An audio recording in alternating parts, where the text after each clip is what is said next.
Graça e paz em Cristo Jesus. Vamos abrir as Escrituras no livro de Números, capítulo 27, do verso 15 até o verso 20 será a nossa leitura para a nossa meditação nesse domingo, dia do Senhor. Diz assim a palavra de Deus.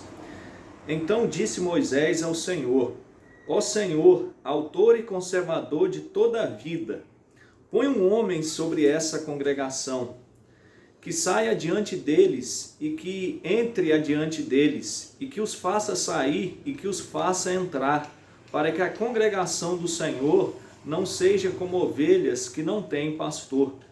Disse o Senhor a Moisés: Toma Josué, filho de Num, homem em que há o Espírito, e impõe-lhes as mãos.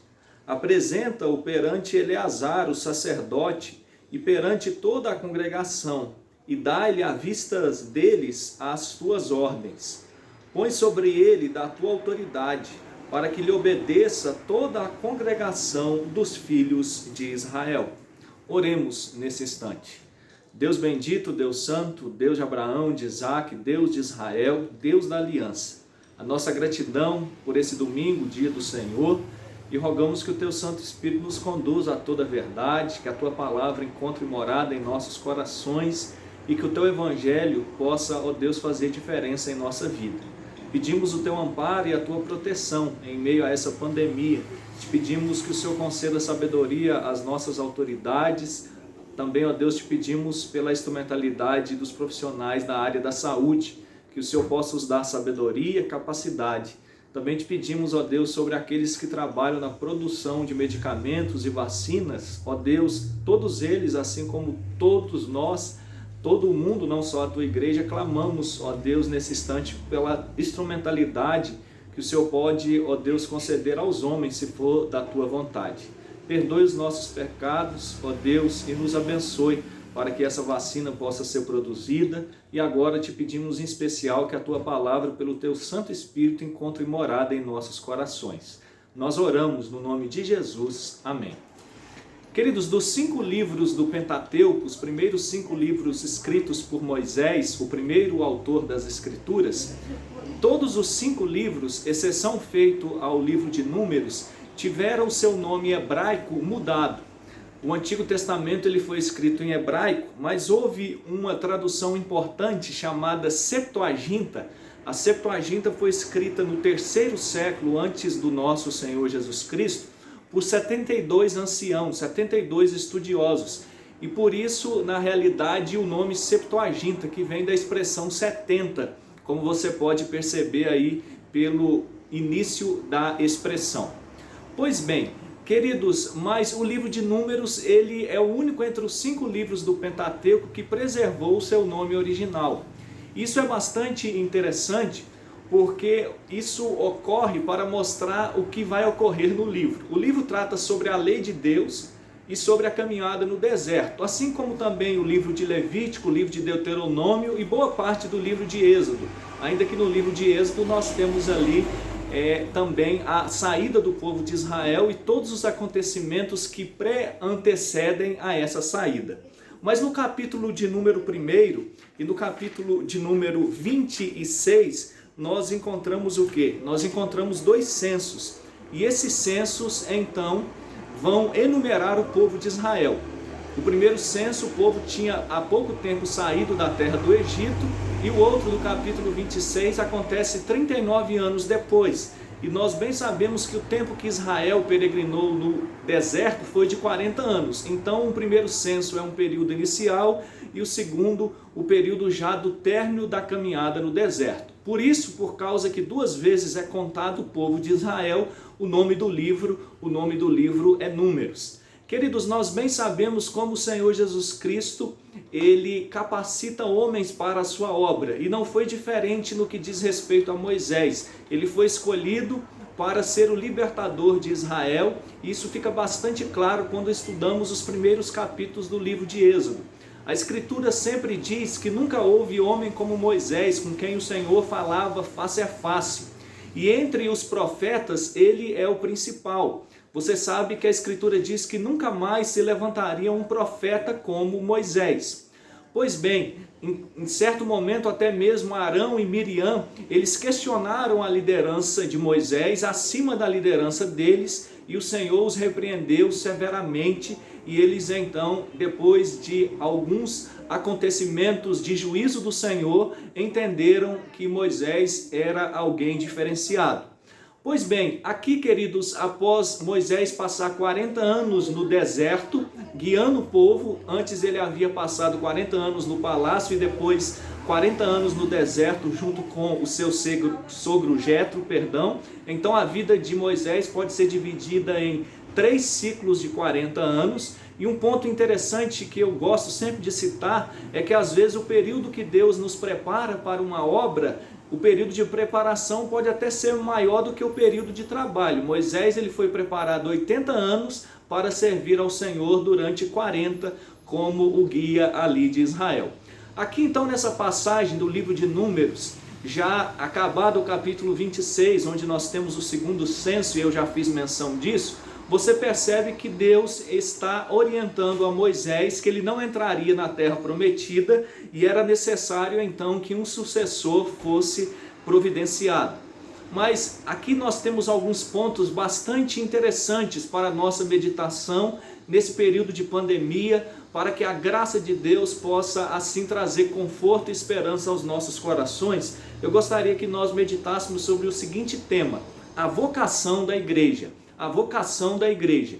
E através de 3 fases, aqui nós percebemos, nessas 3 fases, a vocação da igreja sendo manifesta. Em primeiro lugar, a vocação da igreja é santificadora. Em primeiro lugar, a vocação da igreja é santificadora. Eu vou ler novamente os versos de número 15 e também o verso de número 17. Diz assim o verso 15: Então disse Moisés ao Senhor, o verso 16, o Senhor, ó Senhor, autor e conservador de toda a vida, põe um homem sobre essa congregação, que saia adiante deles e que entre adiante deles, e que os faça sair e que os faça entrar, para que a congregação do Senhor não seja como ovelhas que não têm pastor. Entre os versículos 12 e o verso 14, Moisés recebe a informação que não vai entrar na terra prometida. Isso porque ele pecou, segundo o relato do capítulo 20, versos 7 a 13, ali no deserto de Zim, quando ele deveria ter falado à rocha, e porque ele era muito pressionado pelo povo, a rocha então iria produzir água para saciar a sede do povo, ele bateu na rocha e assim então Deus disse que ele não entraria na terra prometida. Se você perceber o texto de Deuteronômio, no capítulo 3, versos 14 a 26, ali nós temos uma oração muito emotiva de Moisés. E ele pede ao Senhor que ele possa entrar na terra prometida, que Deus sim aplique o seu juízo. Ele sabe que não escaparia do juízo de Deus, mas que isso se fizesse de outra maneira. Porém, Deus disse que isso não iria acontecer e que realmente ele não entraria na terra prometida. Então Moisés se cala. Isso nos lembra 2 Coríntios capítulo 12, de 7 a 10, ali no episódio do apóstolo Paulo, que ele, pelo relato do início do capítulo, ele foi levado até o 3º céu, a habitação de Deus. Ele viu coisas que eram inefáveis, que faltava vocabulário. Ele, para Paulo, um homem tão erudito, não teve vocabulário para dizer tudo aquilo que ele contemplou. Nós temos o livro do Apocalipse e ali João ele pôde relatar aquilo que a Escritura nos fala sobre o novo céu e a nova terra, mas isso não foi possível que Paulo assim o fizesse. Pois bem, então Deus colocou um espinho na carne para que Paulo não fosse conduzido à soberba. E isso muito incomodava, e a Escritura diz que ele orou 3 vezes, e o Senhor então lhe disse que a sua graça lhe bastava, e assim como Moisés, ele então não toca mais no assunto. Queridos, então logo depois desses versos 12 a 14, nós entramos no texto da nossa meditação. E aí eu te pergunto, qual seria no seu lugar, se você estivesse de Moisés, a sua próxima oração? Moisés, logo após receber a informação que não vai entrar na terra prometida, ele faz outra oração. E nessa oração ele mostra como ele era fiel e como ele era temente a Deus. ele vai então pedir que o Senhor providencie, a partir do verso 15, alguém para sustentar Israel. Ele usa uma expressão muito forte, dizendo que o Senhor é o autor e o conservador da vida. Ou seja, assim como Deus lhe tinha dado vida até aquele presente momento, durante toda a sua caminhada na face da terra, agora o Senhor o chamava, mas Deus poderia, pela sua providência, providenciar outro homem. O Dr. Gordon Hillman, comentando esta passagem, diz, essa expressão autor e conservador, abre aspas, essa frase é usada apenas em outra passagem, em 16:22 de Números, onde Moisés roga que toda a igreja não sofra pelo pecado de Coré. Deus, como o doador de toda a vida, deve estar especialmente interessado na existência contínua do seu povo escolhido. Ali em 16:22 também de Números, então, cita aqui o Dr. Gordon, Moisés ele usa essa expressão também na sua oração, dizendo que Deus não destruísse toda a nação de Israel, que ali representava a igreja, Israel é a igreja do Antigo Testamento, mas somente aplicasse o juízo sobre os iníquos. Queridos, então observe que nos versos 16 e 17 nós temos a oração piedosa de Moisés, pedindo para que Deus providenciasse outro homem. Ele não fica triste por não entrar na terra prometida, sim, ele fica triste por não entrar na terra prometida, mas ele está ciente que havia algo muito mais preocupante para que ele pensasse, que era quem iria conduzir Israel como pastor a partir da sua morte. O puritano, o reverendo Matthew Henry, comentando esse texto, ele diz, abre aspas, Moisés suplicou veementemente que a obra de Deus pudesse continuar, embora ele não pudesse ter a honra de concluí-la. Espíritos invejosos não amam os sucessores, mas Moisés não foi um deles. Devemos nos preocupar tanto nas orações como nas nossas tentativas com as gerações que vão surgindo, para que a religião floresça e que os interesses do reino de Deus entre os homens possam ser mantidos e avancem quando estivermos nas sepulturas. Eu vou ler o finalzinho. Para que a religião floresça e os interesses do reino de Deus entre os homens possam ser mantidos quando estivermos na sepultura. Ou seja, nós precisamos, assim como Moisés, nos preocupar com a próxima geração, doutrinar os nossos filhos, os nossos sobrinhos, os filhos da aliança que estão na igreja, para que a igreja do futuro continue tendo os seus líderes e líderes poderosos. Líderes tementes a Deus, poderosos não pela intelectualidade, não pelas suas capacidades, mas pela sua devoção e confiança a Deus. Porque o objetivo é que a igreja seja santificada. Essa foi a preocupação de Moisés. A igreja precisava ser santificada por intermédio de uma outra pessoa. Queridos, e ele diz alguém que possa conduzir o povo para entrar e para sair, no verso 17, para que Israel não ficasse como ovelhas que não têm pastor. Queridos, no Salmo 23 nós temos ali a citação do bom pastor que cuida das ovelhas, porque esse Salmo 23 ele aponta para João capítulo 10, e ali Jesus Cristo se apresenta como bom pastor que cuida das ovelhas. Em Mateus 9:36, nós observamos que o Senhor Jesus Cristo olhava para as multidões e ele se compadecia deles porque os enxergavam como ovelhas que não tinham pastor. Observe como o Salmo 23 encontra o seu cumprimento em João 10 e Mateus capítulo de número 36. Ah, queridos, como nós precisamos de bons pastores, de bons presbíteros para que possam cuidar da igreja.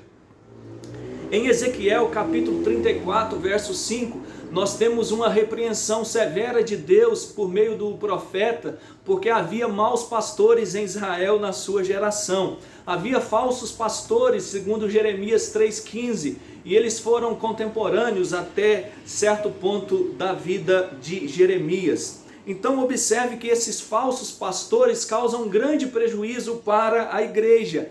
Mas Deus nos promete que em Cristo nós teríamos o verdadeiro pastor. Jeremias 3,15 diz que Deus ia dar à igreja pastores segundo o seu coração. Queridos, no Novo Testamento, vários apóstolos tratam sobre os falsos mestres. E o apóstolo João deixa bastante claro e evidente quando ele escreve o livro do Apocalipse, que esses falsos pastores, no capítulo 13, eles têm o espírito do anticristo. Então que Deus assim nos ajude a termos pastores segundo o coração de Deus, segundo Jeremias 3,15. Aqui nós temos Josué como pastor, mas ele aponta para o pastor perfeito que é Cristo Jesus. Em segundo lugar, a vocação da igreja é divina. Em segundo lugar, a vocação da igreja é divina, versos 18 e 19. Eu vou ler só o verso 18. Disse o Senhor a Moisés: toma Josué, filho de Num, homem em que há o Espírito, e impõe-lhe as mãos. Queridos, os reis, os sacerdotes, os profetas, os 14 juízes que nós temos no livro de Juízes, e o ministério dos juízes começa logo justamente a morte de Josué, estende-se até Samuel num período de 350 anos. Eles eram, assim como os escritores, nós sabemos que nem todos os escritores do Antigo Testamento eram profetas. O ministério deles era capacitado pela ação do Espírito Santo de Deus. O Espírito Santo os capacitava para aquela função. Em Êxodo capítulo 31, verso 1 a 11, nós temos ali citado dois importantes personagens, Bezalel e Eliabe. Eles exerceram um trabalho cultural, eles não foram pregadores, eles não foram mestres, mas eles foram os artífices de todo o tabernáculo. E o texto bíblico deixa claro, de Êxodo 31, de 1 a 11, que o Espírito Santo os havia capacitado para aquela função, para que o tabernáculo, o local da adoração a Deus, fosse belo. Eles trabalharam com prata, com ouro, com desenhos. Deus lhe deu muita sabedoria, inteligência e capacidade por meio do Espírito Santo do Senhor. Observe como a vocação da igreja é um chamado de Deus, não é uma capacidade humana. Vale salientar que todos os crentes têm pelo menos um dom, e todos os dons têm um fim proveitoso, que é a edificação da igreja. O reverendo Dr. Abba Kuyper, ele nasceu em 1873 e faleceu em 1920. Ele foi um eminente teólogo, pastor presbiteriano. Ele chegou a ser o primeiro ministro da Holanda. Ele disse o seguinte no seu livro sobre o Espírito Santo, abre aspas: somente quando em Cristo surgiu o homem perfeito, capaz de ser o templo do Espírito Santo, corpo e alma, o influxo e derramamento do Espírito Santo foi estabelecido no corpo, e mediante o corpo assim foi crido. Observe o seguinte, ele vai dizer que somente quando Cristo vem à terra, ele é capacitado pelo Espírito Santo. E nós sabemos que isso aconteceu quando o Senhor Jesus Cristo foi batizado. Logo depois, inclusive, ele foi ser tentado no deserto por Satanás, segundo Mateus 4 e Lucas 4. E o texto bíblico diz que ele estava cheio do Espírito Santo. Então, a partir do dia do Pentecostes, o corpo que creu em Cristo recebe o Espírito Santo. Então, no Antigo Testamento, o Espírito Santo sempre regenerou os crentes, mas eles não tinham a habitação plena, contínua do Espírito. Só quando o Senhor Jesus Cristo nasce, morre, ressuscita, é assunto ao céu e envia o Espírito Santo, é que então toda a igreja, no momento da sua regeneração, ela já passa a ser habilitada pelo Espírito Santo que habita os crentes. É tanto que Paulo vai dizer em uma das suas epístolas, na segunda aos Coríntios, que nós somos templos do Espírito Santo. Queridos, então observe que nós temos uma responsabilidade ainda maior do que a responsabilidade dos crentes do Antigo Testamento, porque nós temos o Espírito Santo continuamente vivendo em mim e você. Queridos, e nesse momento de pandemia, nós precisamos pensar em duas coisas importantes nesse momento. Uma aplicação muito relevante, creio eu. A primeira aplicação é a seguinte: a igreja continua tendo a obrigação de viver em santidade, segundo o ponto 1 que eu defendo. E a vocação da igreja continua. Os pastores, os presbíteros devem continuar cuidando da igreja, os irmãos devem continuar cuidando uns dos outros através de telefonemas, através de orações. Os pastores e os presbíteros continuam tendo que levar de alguma maneira suprimento espiritual, mesmo que as nossas igrejas estejam fechadas, e nós precisamos continuar santificando tanto a si próprio, as nossas famílias e os nossos irmãos. Lembre-se disso, telefone para o seu irmão, veja como ele está. Esse é um elemento deste momento que o Senhor nos concede para que, mesmo afastados socialmente, o laço da fé continue forte. Mas em terceiro e último lugar, a vocação da igreja é autorizada. A vocação da igreja é autorizada. O verso de número 20, o verso 19 é dito que Josué tinha que ser apresentado perante Eleazar, Moisés ia dar as ordens a ele. O verso 20 diz: põe sobre ele da tua autoridade, para que lhe obedeça toda a congregação dos filhos de Israel. Observe que a liderança de Josué seria distinta da de Moisés. Deus falava face a face com Moisés. Moisés era líder político e espiritual. Agora a função espiritual ficava com Eleazar, que era o sacerdote. Diferentemente, Josué agora seria o líder político. Agora o verso 21, queridos, é um verso importante, porque você vai perceber como toda a congregação deveria respeitar tanto a Eleazar como a Josué, cada uma na sua função específica. Agora o verso 19, vai tratar que Josué seria capacitado ao receber as suas ordens. E agora eu leio o verso 23. E lhe impôs as mãos, Moisés impondo as mãos sobre a pessoa de Josué, e lhe deu as suas ordens, como o Senhor falara por intermédio de Moisés. Se você ler capítulo 48, verso 14 de Gênesis, ali Jacó vai abençoar os dois filhos de José, Efraim e Manassés.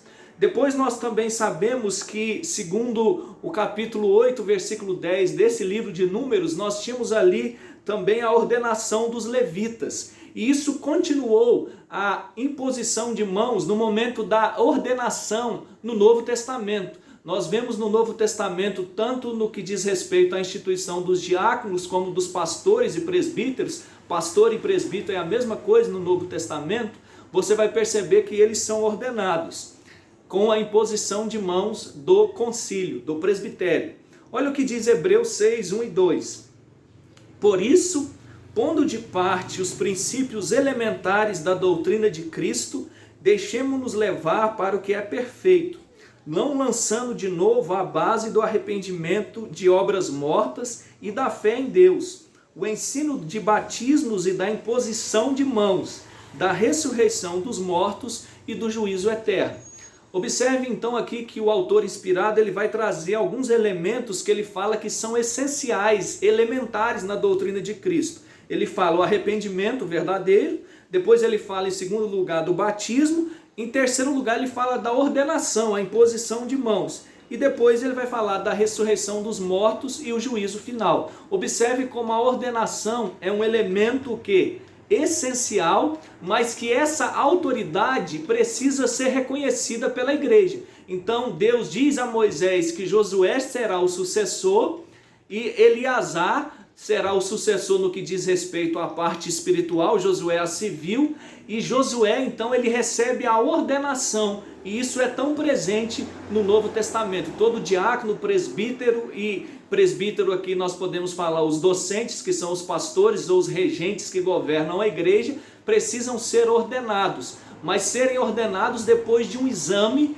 e esse exame que a igreja faz é que dá então a autorização para eles exercerem o ofício. O chamado é divino, mas a igreja precisa dar essa autorização. Queridos, isso é muito importante de ser destacado nos dias em que nós vivemos, pois nós temos muitos homens hoje que se intitulam pastores, presbíteros, muito mais do que isso, apóstolos, profetas, patriarcas. Segundo, na realidade, estudos, hoje o Brasil tem mais de 12 mil apóstolos. Queridos, isso é farsa, isso é mentira. Só é apóstolo aqueles que viram a ressurreição do nosso Senhor Jesus Cristo e acompanharam o seu ministério. É tanto que Paulo, que Jesus aparece a ele em Atos 9, ele vai dizer em 1 Coríntios 15 que é um apóstolo nascido fora do tempo. Não existem mais apóstolos. O último que veio a morrer foi João, quando ele estava na cidade de Éfeso, já em avançada idade, no finalzinho do primeiro século. Então, queridos, quando pastores, presbíteros, diáconos, apóstolos, profetas, eles se intitulam, que tem esses títulos, sem ter tido qualquer preparo e sem ter sido examinado por um concílio da igreja, eles são falsos mestres, eles têm o espírito do anticristo. Porque a verdadeira vocação da igreja é santificadora, a vocação da igreja é um chamado de Deus, é um chamado divino, e a vocação da igreja é autorizada. E nesse período de pandemia, que você dê atenção à verdadeira igreja, que pós-pandemia você continue cultuando a Deus numa igreja que seja coerente com a verdade do Evangelho, para que a igreja continue assim caminhando em santidade. Queridos, e nos lembremos que Deus não nos deixou sozinho, mas Ele enviou Jesus Cristo, Mateus 9,36, o pastor que cuida das ovelhas. E mesmo nesse período de pandemia, Ele continua cuidando de mim e de você. Que Jesus, então, te abençoe com poder e graça. Amém.